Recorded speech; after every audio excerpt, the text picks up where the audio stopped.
Welcome to the Mama's Bowl podcast, where we are digging deep into the gifts and the gaps of foster and adoptive parenting. I'm Tara Hutton, and I'm glad you're here.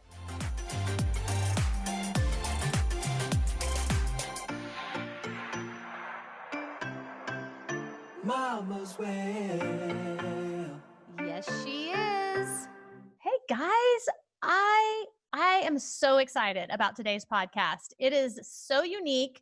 It is so just like right on for everyone. Well, unless you don't eat. If you don't eat, then this is not going to interest you at all. But if you eat, then you need to stay tuned. So today I have a chef, Chef Kibby. This man is an adoptive parent, foster parent, biological parent. He is a chef, as I said. He is extremely trauma informed, and he has taken all of these things and merged it together in the most beautiful combination ever. I am so excited about it. So he was, doing his thing, catering, events, things like that, and COVID hit. All right. And I don't want to tell you too much, but sometimes when trouble arises, we have to look for a solution, right? That's my one of my favorite authors, Adele Faber. She says that when trouble arises, we look for solution. And that's exactly what Chef Kibby did. And so today is not, let me make sure you understand this. Today is not about becoming a better chef, not becoming a culinary genius. It's not about any of that. Today is about learning a new way to connect, maybe a new way. It's not completely new for some of us, but it is an invitation to see it as something new, a new way to connect with our children in a very deep and meaningful way. And so Chef Kibby is going to help us see how we can incorporate trauma awareness and our children and ourselves, and actually put a meal on the table at night with a smile on our face. And so I'm so excited for you to meet Chef Kibby. Welcome. Chef Kibby, so glad you're here. Absolutely. Thanks for the invitation. Yeah. I find what you're doing so fascinating. It's fascinating on so many levels. You are a chef, you are a dad, you are a father to adoptive, fostered, and biological children, and you are you have seeped yourself, if that's the way you would say it, in educating yourself about trauma and about the brain and about connecting. And you have taken all of those things and put them together, and it's beautiful. It's on so many fronts. I'm going to keep talking for a minute. That you're a dad who took the time to invest and learn about children from trauma and what that does. That makes you unique, right? And that you've taken this active role. You've merged your passion and your career in your life. So that's beautiful.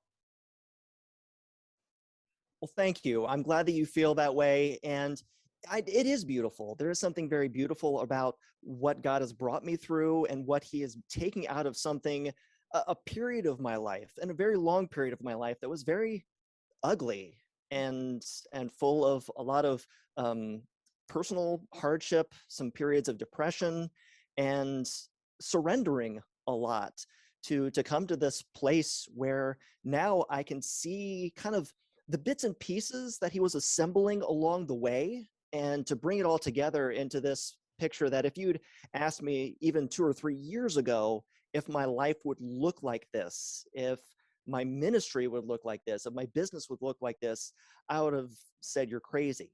And it hasn't always looked this pretty. Yeah. And it takes a lot of vulnerability to be at this place where I am right now, where I'm able to share kind of the tough stuff that I've had to go through from a career standpoint, from a personal standpoint, from a parenting standpoint.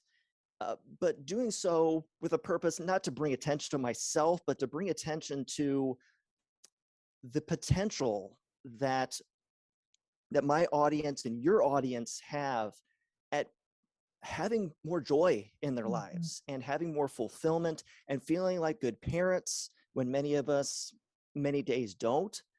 and to have the connection with our children that all of us deeply desire, Mhm. but if you're anything like me, it struggled with for years not finding. Yeah, man, I love your vulnerability, and I love that you talked, you started this conversation by saying, I've been through, a lot of hard times and hardships, and I think that is often the catalyst for like finding true deep connection, right? And so will you tell us a little bit about that? I know I've been kind of digging through your website, listening to you on some podcast, and I find it a very beautiful story, the pieces that I've heard, but I'd love you to kind of weave it all together. And then where I really want to take the meat and the bulk of this podcast is you have taken cooking and you have connected it with trauma and connection. And I want to talk about the ways in which those like a Venn diagram have come together, and that connecting center piece of it. I really want to focus on that today because I think it is brilliant. Cooking is something we all, I mean, there is not one person listening that doesn't eat. I mean, not one person. And so whether we choose to cook or whether we choose to drive through, there's probably some ways that we can even connect on a drive-through meal, but I really want to talk about being in that kitchen as you're in yours right now.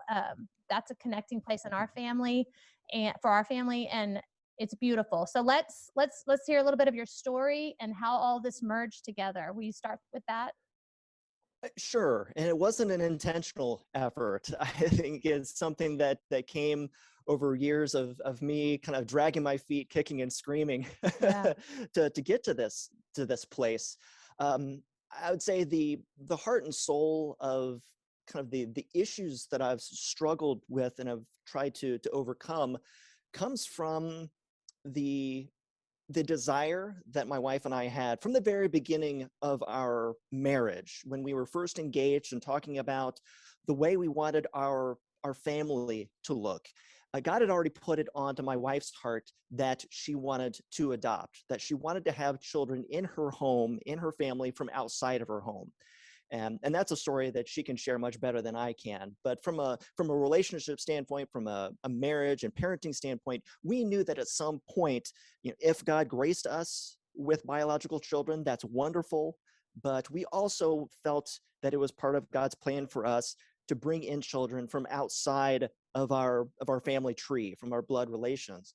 And when it came to that point in our family, when we were ready to embark on that process, we didn't feel like financially we were in a place where we could do a traditional straight adoption, whether domestic or overseas adoption. And so we decided to go the foster care route, not with the presumption that we would necessarily adopt every child that we fostered. There were a lot of things that we didn't understand about foster care going into it, but one of the things that we did know is that fostering is a stewardship. And these children that are coming into our homes are being placed with us so that we could care for them while a plan of permanency was being developed for them. That permanency could mean going back with their biological families or with another member of their biological family, such as kinship, like an uncle or a grandparent, or they could potentially be available to us for adoption.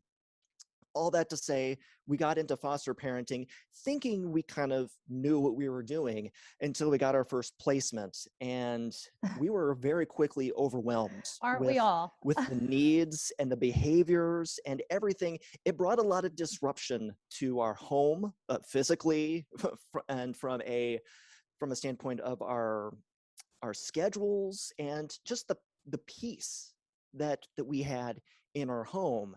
And for about 6 or 7 months, we tried our best with these kiddos to provide them with the love and support that we felt God had placed on our hearts to provide to them.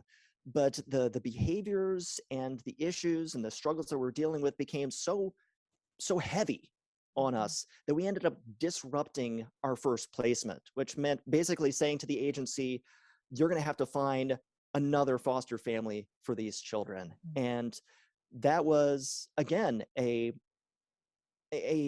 a source of pain and hardship in and of itself. Sure. I mean, at the time, it felt like the best decision for our family, but it was hard. It was hard to take children who we felt like God had placed in our home and to say, we can't do this. And it left us with a lot of questions. Right. Like, were we not called to do this? Right. You know, where was the disconnect? Right. And even after that first experience, we continued with foster parenting, and eventually were able to adopt out of the foster care system. um, the same issues kept coming back to the surface, and didn't understand where the disconnect was between we're called to do this, but something isn't going right. Does that make sense? Absolutely, it makes sense. And, I think the feelings that can really show up in those situations is inadequacy, like, and even some shame. Like, we don't know what we're doing. We had so much to give, and yet we seem to be failing in some way. I think a lot of us have experienced that. So thank you for being so vulnerable about it.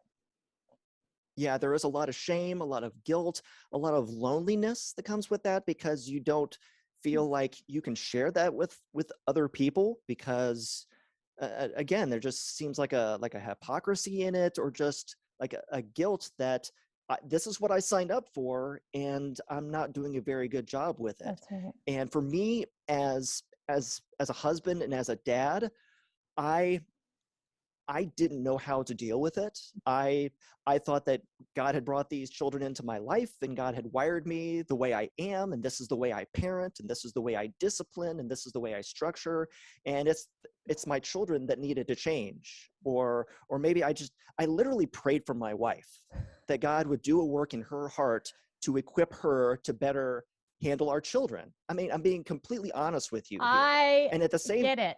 And it's so real. When we feel so out of control inside, it's just a natural response to try to control the outside, the other people. I know when I'm feeling the most out of control, I am micromanaging my husband on, what did you eat for dinner? Did you work out? Did you do this? Did you take the trash out? Oh yeah. He loves it when that goes. Wow. Thanks for your realness there. That's a good one. Mhm. And that's where the career kind of side of my story starts to come in, because at the same time that all of this was happening, Cooking with Kibby was happening. I had a personal brand. I was doing kitchen sessions, hands-on cooking classes with people here locally in my small town here in Central Ohio. I was doing cooking demonstrations at the farmers market. I was beginning to develop online podcast and all of this stuff, and a catering business as well. We were catering events of upwards of 200 to 400 people, and all of this, while it was very good, and it was a great way to serve the community, and I was using the giftings that God had given me, I was also using it as an escape, Mm, and as an excuse to get out of the home and away from the issues yeah. that my family was facing, because I felt in some way, not only was my career kind of validating to my contribution to the world and what God had gifted me to do, but also in some way kind of trying to compensate for my inadequacies in my own personal life, and hoping again that with enough time and patience that everything would just kind of work itself out. Of course, Yeah. in hindsight, that's a very silly theory to have. And all of those things came to a crashing halt when the pandemic struck in March of 2020. Absolutely. My husband, I don't know if you know this, but he's a singer-songwriter, and you know, COVID, and many don't think about this, but the catering business, events, music, all of that, even the people who set up the stages and the lighting, they're completely out of work. And that's where you guys found yourself. Yes, that's definitely where we found our family Hmm. business. We had a small event space. I was doing cooking classes. All of that basically disappeared overnight. Hmm. And so we very quickly went from being locked down to being locked up. We sold off the catering business, sold off the equipment, moved out of our event space, And I was back at home. And the loss that that brought to me, well, I know that there's a lot of people that suffered a lot more than we did. So I don't ever want to compare my losses and my suffering to what other people have had to go through, especially those who have actually been more personally touched by the disease itself, which again, we've been very blessed to have a healthy 4-generation Yeah, household it's through all of incredible. this. But the loss that I experienced in that was not only from kind of that validation standpoint of not having this catering business and this experience in the public eye that I could use as validation to still call myself Chef Kibby Mm, in the first place. But then I had also lost that escape route from the issues I was having at home. mm, And so I went into a deep depression during that time mhm, because I couldn't escape from my issues and I didn't know what quite to do with them. mm, And the only thing I could do was kind of escape into my kitchen at home. mhm. And that's where I began to cook at home. And basically the one place I still had in my life where I felt some sense of control. Yeah. And it was in that process of cooking at home once again and beginning to start cooking with my children because, I wanted them in the kitchen. I wanted them to learn about food and cooking, not fully realizing quite yet kind of the connecting power of it yet. It Mhm, wasn't until I started humbling myself and starting to do the work mm, of understanding what is the disconnect and what agency do I have mm, in my relationship with my foster and adoptive and biological children. mhm. And that's when I began to remember some of the trainings that we had gone through over the years and take a little bit more seriously some of the things that we had learned. And one thing in particular being TBRI, Mhm. which has been the absolute game changer of my life. I'm assuming you're Yes, familiar, yes. right? So in Texas, and I don't know, obviously it's not just Texas, but it's very big. Most agencies require TBRI, some version of TBRI training. So yes, definitely Texas, because it started here at TCU, right? Yeah. So we Yes. one claim to fame there. But Mhm. absolutely. So if I think as a mom, and I know uh, from personal conversations with other foster and adoptive moms to in the heat of an argument with a husband, you know you want to walk out the door and go to work, right? As the mom, like there are days I want to, and there have been blow ups in our home where, fine, you get a job, you do this, right? But what you're saying is you were forced there, and you were forced back into your family in a very real way. And you could have escaped through, and there's sometimes we need escapes, and hopefully they aren't long lived. But alcohol, I mean, you could have started going off, who knows, you could have left your home every morning, all kinds of stuff. But Mm. what you chose to do is to dig in, and I'm not and maybe it took you some time, and it probably should have, but um that's amazing. That's amazing. So you went back to your training. What'd you do? Pull up a book, pull out the Connected Child, and start reading? Actually, yes, the connected child, the whole brain child, the yes brain, all Wow. the work by the late Dr. Karen Purvis and David Cross, um, and at the time, as I was going through this transition in my life, the Connected Parent Yeah. had just came out by Lisa Qualls, Mhm. who I feel so blessed that I actually feel like I know her now because we've connected on Instagram. She's had me as a guest on her podcast Mhm. now, and I'm hoping, as we're recording this, looking forward to the Replanted conference in about a week and a half, and I'm hoping to get a chance to actually meet her in person Yeah. there in Chicago. But it was her book, taking Dr. Karen Purvis's work and making it relevant. Not that the Connected Child wasn't relevant, but it spoke to me in a particular time in my life where understanding that connection, it takes both of us. Yeah. Yes, there's an aspect of the child where they need to be brought into a place of connection, but that's not on them. A lot of that is on me Mhm. and my responsibility in the relationship to be attuned to attitudes and my own kind of perceptions of my child that I'm bringing, the baggage that I'm bringing to the relationship.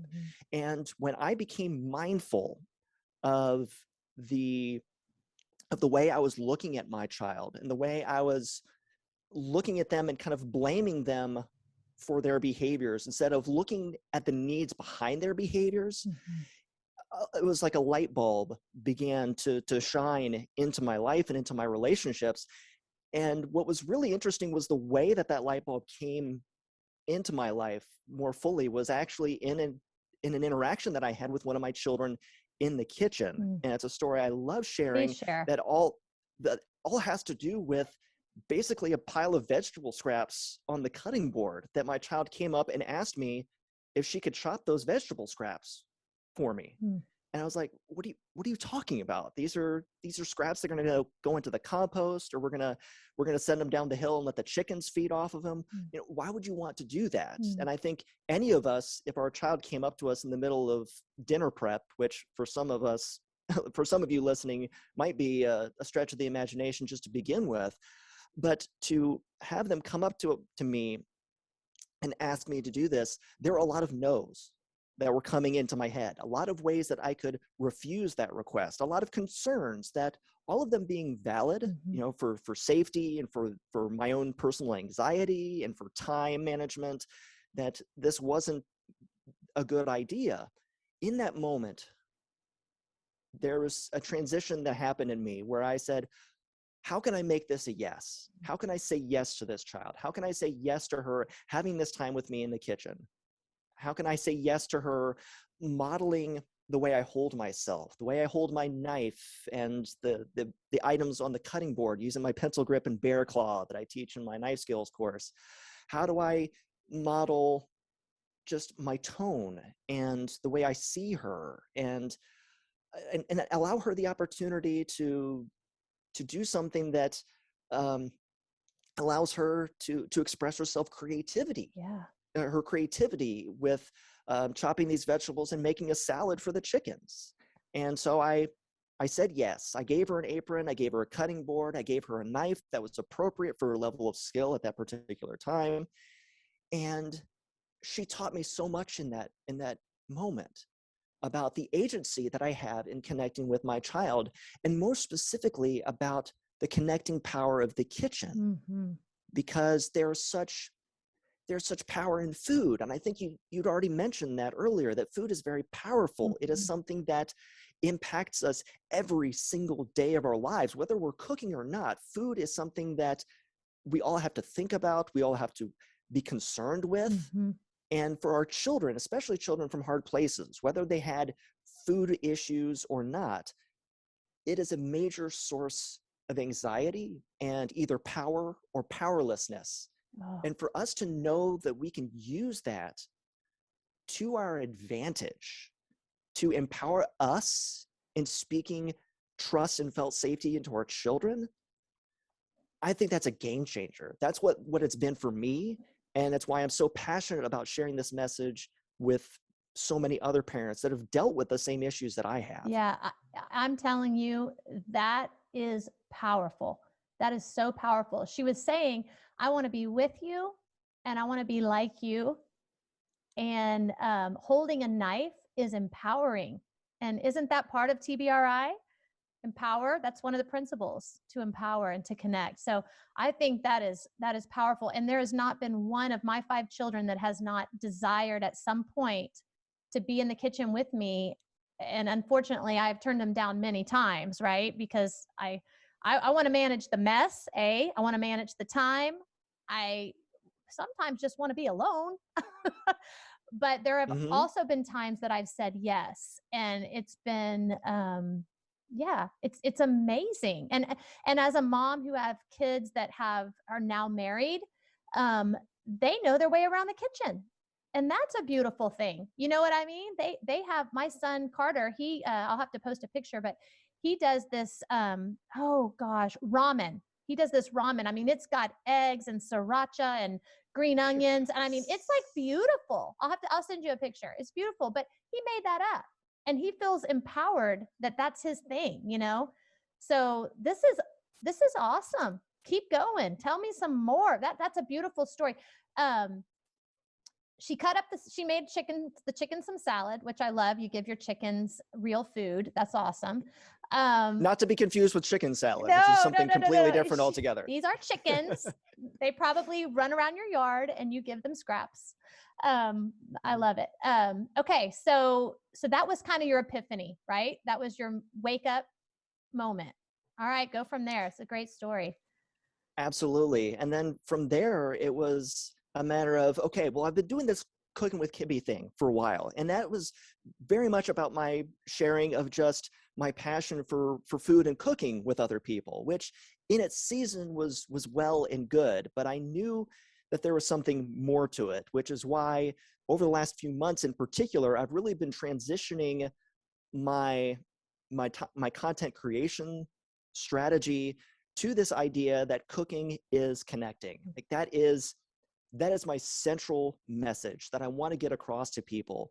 And to the point that you were talking about being able to teach your children about food and cooking, I want to make sure that I'm clear that this isn't another area where if there's a mom or dad listening to this right now, that it's another source of mom guilt or dad guilt that they haven't been providing those opportunities to their children, because I was there for a very long time. I did not invite my children into the kitchen, and there were many times where I said no to them because of my own baggage. Right. I mean, yes, I was very comfortable in the kitchen and I cooked on a regular basis, but that was also my safe place. That was my happy place. That was the place where I had control. That was where I was creating these Instagram-worthy bowls of ramen, just like your son did. Yeah.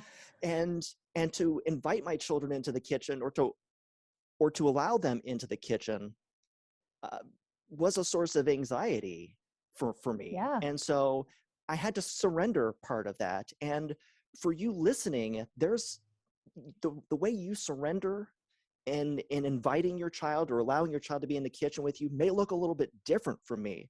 But for all of us, there's a bit of a mindset shift that has to take place. And that is my goal in creating my content and my YouTube channel and the new Cooking is Connecting podcast is to focus less on the techniques and the terminology and even recipes or anything like that, but just help people to change their mindset around themselves, around their children, and around the connecting power that is available to you no matter what comfort level you have in the kitchen. There is something you can do in the kitchen that you can use to your advantage to begin connecting with your child, whether biological, foster, adoptive, whether they've experienced trauma or not. The kitchen is a very powerful place. And if you get to that point where you've kind of used up the amount of skill and experience and comfort that you have in the kitchen, then you can come back to me and we can start talking about those other areas where we can kind of raise the game and allow you to continue to see progress both developmentally with your child, but then also from an aspect of being able to cook together more and maybe more safely and more enjoyably. Yeah, that is the thing. I think if you just hear one thing in this podcast, this is not about cooking, although we all have to eat. This is about using cooking, something we all have to do, and changing the mindset of I have to do into this opportunity to be with our child. And even if it starts with a boxed brownie mix, I mean, let them cut the thing and dump it in the bowl, let them crack an egg in a separate bowl, but let them crack, so simple. It's just another opportunity. It's like a ginormous sand tray in a play therapist's office.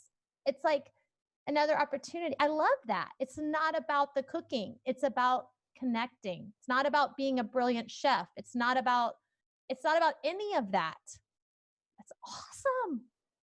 Yeah, and it's so powerful. And the reason why it's powerful, I believe, is because, again, food is very powerful. And we learned this, if you know anything about, the attachment cycle, children have a need, we meet the need, there's a connection made. That's one of the first needs, right? You're hungry, it's one of we the first feed. needs. But if you step back and think about it, food is such a multi-sensory experience. It's something that as we crave it, there are chemical responses that happen with our body. There's aches, there's pains, there's our blood sugar, all of those things. And then we take food into our bodies and it changes us. Not only do we have the sensory experience of the eating itself, but the way it changes the way we feel. And whether a child can express that or not, they've experienced that, by the time they're 3 years old, they've experienced that thousands of times. And so they know that when they eat, it changes the way they feel.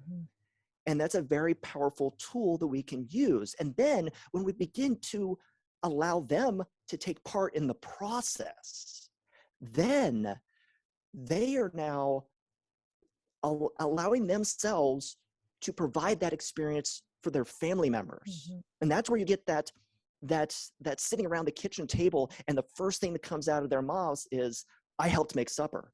And it doesn't have to be much. They could have scrubbed the potatoes. They could have broken the broccoli into florets. They could have put the dishes on the table. I mean, it doesn't take a lot for them to attach themselves to the experience of them and their family eating this food, and this food going into our bodies, a sensory experience, a neurological response, and it's kind of a strange kind of metaphysical sort of a way becoming a part of us.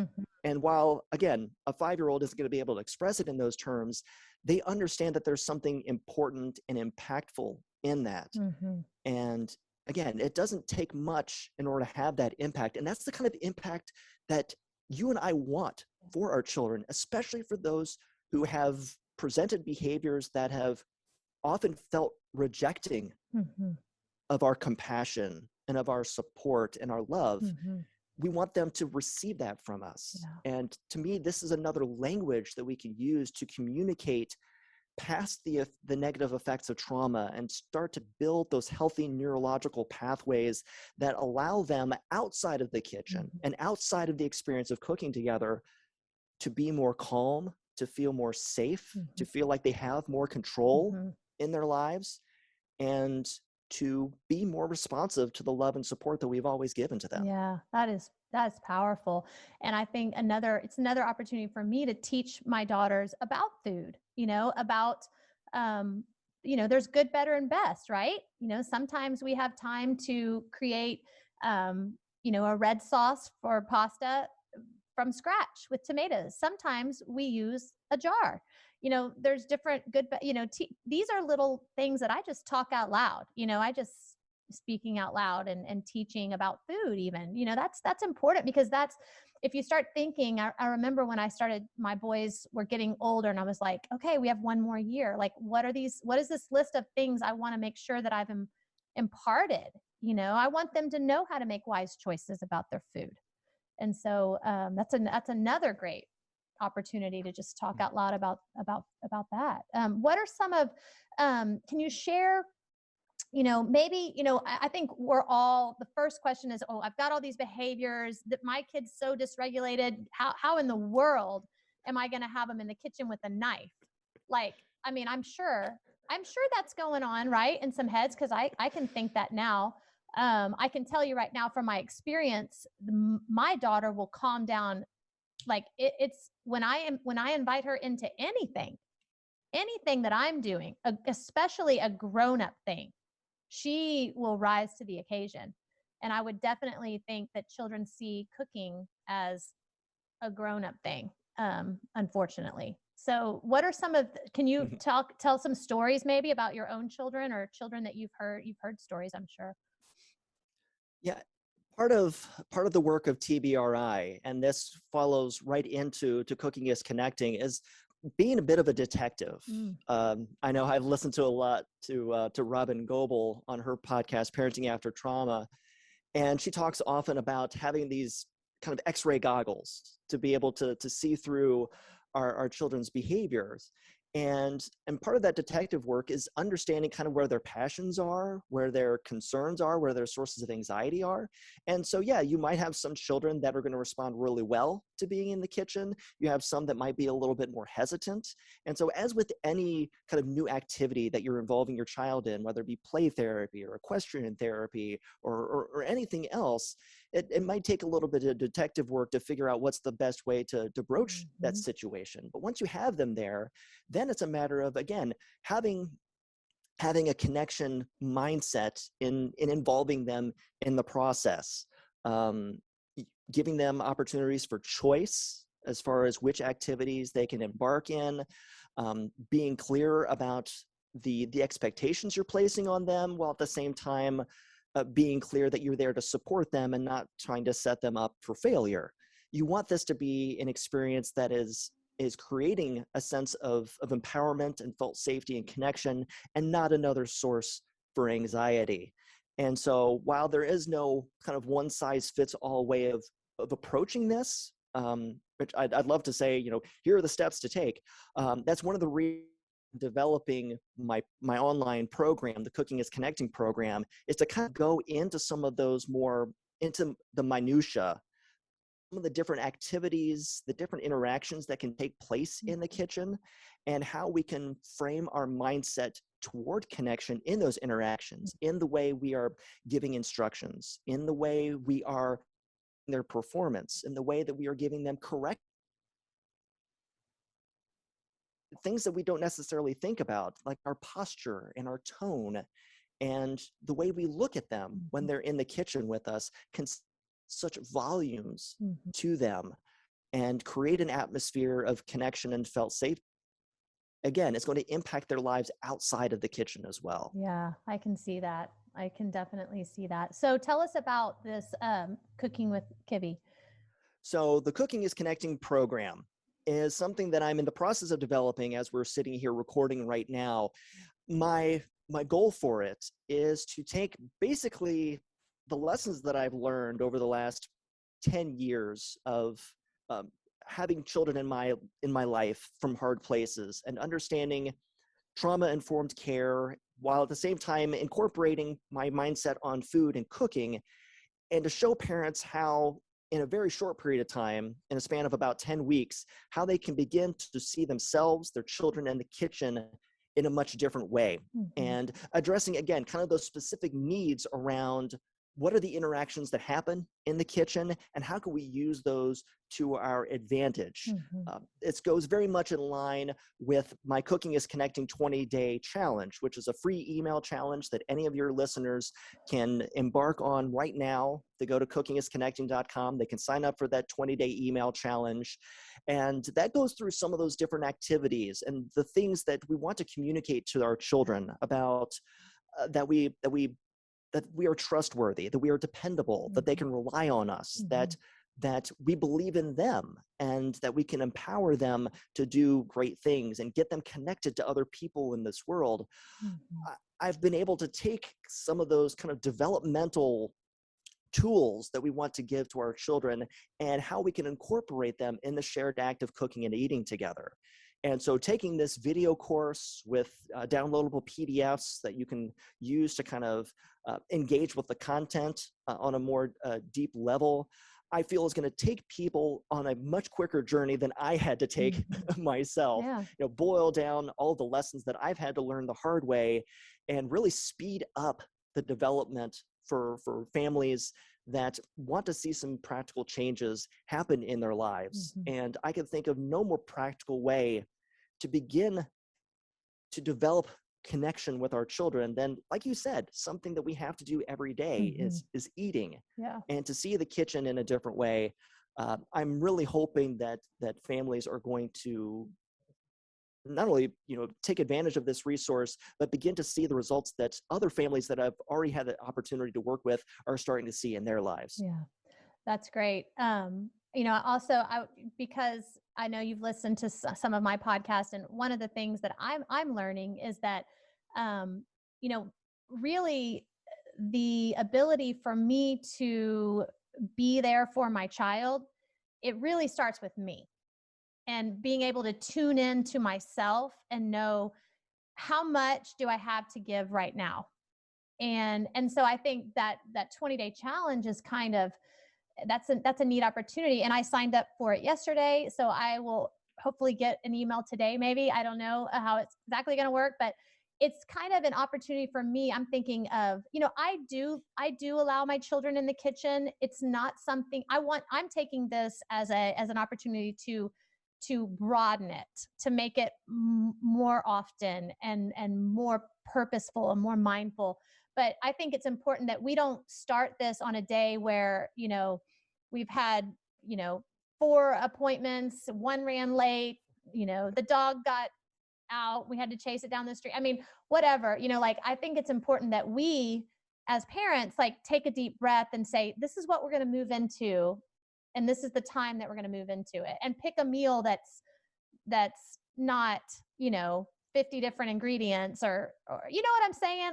Start slow, go move easy into this. I think that's really important as we're starting something new, to always remember, be Absolutely. easy on ourselves. Mindfulness and attunement to our own presence for our children is very important, and it's something that I've had to put a lot of focus and attention on, which is hard. It's learning a new way of kind of parenting and being present for my family and in my relationships. That wasn't what I experienced growing up. And so I'm having to kind of relearn relationships a little bit. And I'm so blessed to have a family that's been very patient with me in that effort, and very encouraging in that. But yeah, being mindful and attuned to our own needs and making sure that our own needs are being met, and not seeing our children as a way of necessarily meeting those needs, but using this shared act of cooking and eating together in those times when I'm attuned and they're attuned and present and not dysregulated. Yeah. But when we've already been following those TBRI goals of practices of empowerment and connection, that we can take advantage of those opportunities in a very, like you said, intentional and meaningful way that is going to have impact far beyond the walls of your kitchen. Yeah. I love it. I think it's brilliant. You're going to be seeing I'm going to be sending you some pictures of some successful, and when I say successful, I'm not talking about the meal. I'm talking about the connection, right? Success. And that's the thing. And that is so important for you to recognize. I'm so glad that you feel that way, because again, when we're cooking, a lot of times, at least this is for me, I don't know if it is for any of your listeners as well, that we often look at success in cooking as being this Instagram worthy plate that we have on the table, or even that, that we're kind of blowing away our family and getting pats on the back and really impressing people. And when you're able to shift your mindset and the milestones, the way you're measuring your success, not on the cooking, but on the connecting, that's when relationship growth can really take off.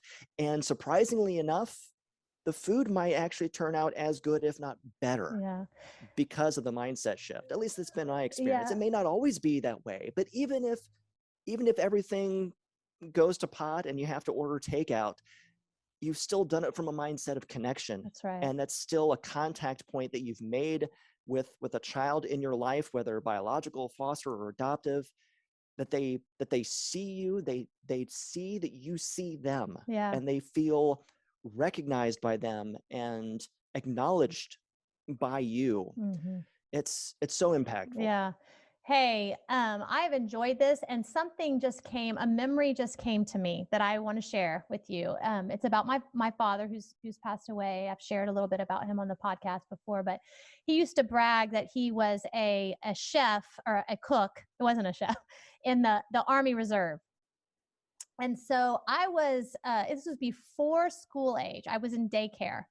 And I remember him picking me up early from daycare one time and coming to get me. And he had a nickname for everything. I mean, he called me, my nickname was Pizer, Tara Pizer Twinkle Toes. I've never said that publicly. All my friends know that, but Tara Pizer Twinkle Toes was my name. And he picked me up from daycare early one day and said, we're going to go home. And he'd do his hands like this. Ooh, we're going to go home and we're going to get the house all clean for Mama Girl. He called my mom Mama Girl. And we're going to make dinner. And we're going to make breakfast pizza sandwich pizza. Breakfast pizza sandwich pizza. Do you want to know what that is? I have no clue what that could possibly Well, mean. it's ground beef. It's ground beef with maybe a little peppers and onions all mixed up. And maybe it had a little gravy to it. I can't remember. And you put it on a slice of toast. That's breakfast pizza sandwich pizza. I will never forget breakfast pizza sandwich pizza. I love my dad dearly, and that was a special connection. That just memory just popped into my head as we're sitting here thinking. And we didn't have a lot of money, so ground beef and bread was probably that was a really great meal. We always had enough. Don't get me wrong, but anyway, we cooked breakfast pizza sandwich pizza for Mom, and the house was spotless when she got home, and I was beaming. So there you have it. If that is not a cooking connection story, I don't know how to help you, Chef Kibby. That's a good story. That's a darn good And story. the encouragement to anyone who is listening right now is that you don't have to be a professional chef and social media influencer with 25 years of experience in the food service industry. It could be a slice of bread and some ground beef. It doesn't have to be much. Yeah. It's the mindset Yeah. of looking at your child differently and looking at the kitchen differently, Yeah. and the opportunities that are available to you. Yeah. And the part that we didn't even have time to get to is the fact that if you were to make that meal today, Oh, I'm going to make it go now. out, if you go out and make that meal, what's so incredibly unique about eating that meal again today is that more than just a memory, like on your Facebook feed, as they bring up memories of pictures that you shared or videos that you shared 2 years or 5 years or 7 years ago, that is kind of just a glimpse into something you experienced before. But when you go and you make that meal again for your family tonight, you are physically re-experiencing the senses, the sights, the smells, the tastes, the textures of those foods again. Yeah. And that is such an intimate connection And you have with that meal and with the people that you shared that meal with. I'm re-experiencing and we my can dad. make those same things and re-experiencing your father. Yeah. We can give those same things to our children. Beautiful. Why wouldn't we? How about let's do it? I'm doing it tonight. I am making breakfast pizza sandwich pizza tonight. My girls are helping me, and you're going to see a picture of it. It's going to be delicioso. I am going to hold you to that. Oh, it's done. It's done. So, okay, how can we find you? You are, I know, on Instagram. Your website looks great. Lots of YouTube videos. Give us the lowdown. You can look up Chef Kibby anywhere. I'm on Instagram most often. You can slide into my DMs there. You can also find me on Facebook, or my website is cookingisconnecting.com. That's where you can sign up for the free email challenge, where you can look up more information about the Cooking is Connecting program, or my 10-week knife skills course if you want to get a little bit less anxiety around handling those sharp knives. And also check out the Cooking is Connecting podcast wherever you're listening to this program. That's awesome. Thank you. Thank you. Thank you. Thank you for your time. Thank you for my idea for dinner tonight. Thank you for the memory of my dad and what a special time that was. I mean, I wasn't even kindergarten. So that took me way, way back. And I just, that seals the deal for me, is that that is definitely a highlight of my life to remember that. So thanks for that. And hey, let's stay in touch. Yeah, let's do this again sometime. All right, you bet. Talk to you soon. Thank you. Bye-bye. Take care. Thank you, Chef Kibby. That was amazing. And I am so excited to make breakfast pizza sandwich pizza tonight. Like, I hadn't thought about that in years, but what a fun story to tell my girls while we're cooking. And this is the perfect night to do it. We're going to have, I am excited about that. So we're going to, I hope that you guys are. I hope you guys will come up with a meal tonight or in the next few nights to invite your children into the kitchen and to create an opportunity to connect. Let them get their hands in the middle of it. Let them get their hands in the middle of it. And you know what? it's not about the meal. It's absolutely not about the meal. It is about the experience of connecting with our children, and we're accomplishing something big that has to be done anyway. We all have to eat. So I hope you enjoyed this. Make sure that you like and subscribe. When you do that, it brings the podcast to the attention of many, many others. I don't understand how it works, but the more that we like, that we subscribe, the more people will have the opportunity to hear what we're talking about. And today is so powerful, and I absolutely want everyone to know about this. So thank you. Thanks for joining us, and I will see you next week.